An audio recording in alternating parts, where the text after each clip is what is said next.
Bom dia a todos. Meu nome é Bruno Talpai, sou advogado, advogo aqui no Rio também, em São Paulo.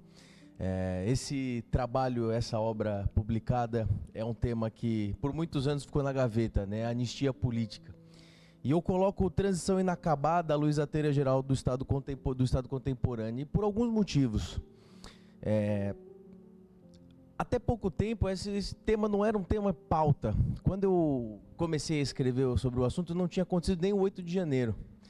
E a minha professora orientadora, Maria Paula Dallari, ela disse à época, esse tema não vai dar em nada, né? Bom, no ano seguinte nós tivemos os atos de violência institucional e tentativa de golpe julgado pelo Supremo Tribunal Federal. E o que essa obra pretende expor? Ela faz uma leitura atual do sistema de justiça de transição.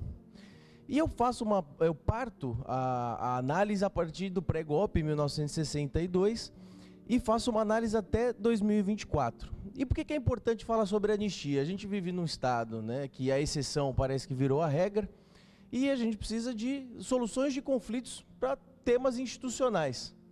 Então, um recorte histórico que foi colocado nesse livro, ele busca compreender os atores que permeiam o processo político ao longo dessas décadas, o jogo de relação entre os poderes, com decisões do Supremo, do Congresso Nacional e também da Presidência. E eu gosto sempre de fazer um histórico que nós tivemos para mostrar a atualidade do tema. Nós tivemos em 1979 uma lei de anistia que possibilitou o retorno dos exilados.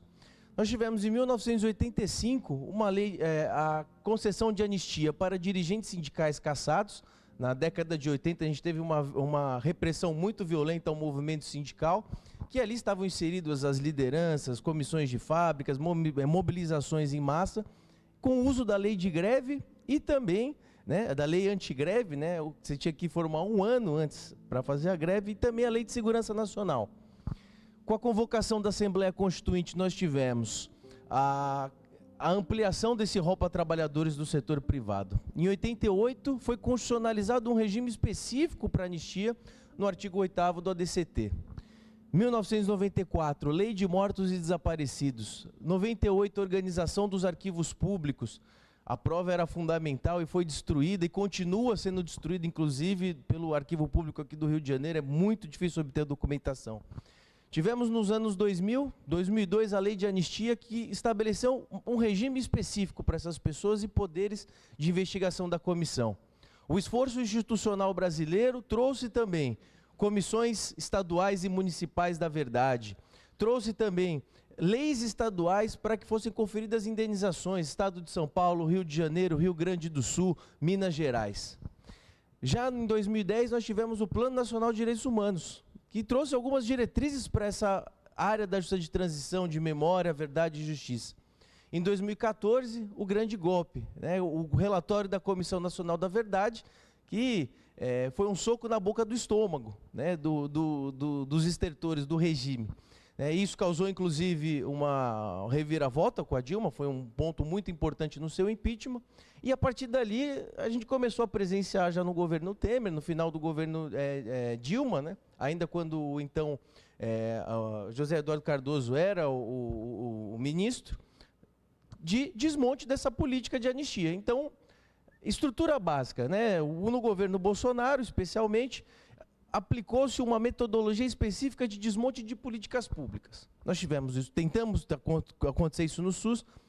Como é que a gente faz isso? Troca todos os conselheiros, muda entendimento administrativo consolidado, troca procedimento, forma de intimação de advogados, deixa de permitir, então torna, não proibido, mas utiliza-se os meios para que os advogados na comissão de anistia não pudessem se manifestar. A extinção da Comissão de Mortos e Desaparecidos, retirada de orçamento, troca de ministério competente. Ou seja, esse desarranjo institucional, ele reflete também a forma política daqueles que o decidem.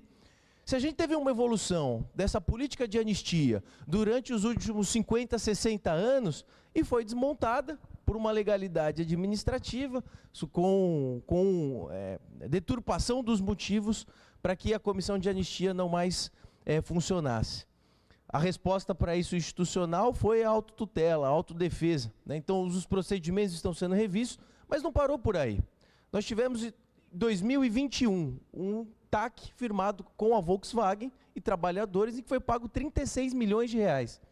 Metade desse valor foi destinado a trabalhadores e a outra metade incentivo à pesquisa. A UFRJ está pesquisando a folha que está sendo processada, a Embraer está sendo processada, a GM está sendo processada, sob a lógica da ditadura civil militar empresarial. Mas não parou por aí. Hoje, o ordenamento jurídico já permite as anistias coletivas. Anistias coletivas para sindicatos que foram vilipendiados com intervenção, anistia coletiva para povos originários, que em conflitos de terra foram dizimados e continuam sendo dizimados, infelizmente. Então, todo esse cenário político-institucional leva à pergunta: houve ou não um amadurecimento político das nossas instituições? E é isso que esse livro se trata, né?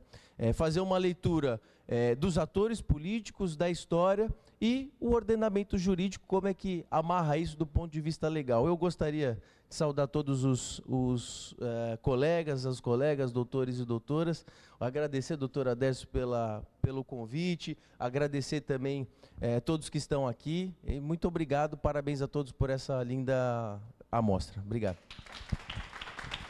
Muito bem. Quer falar, Antunes?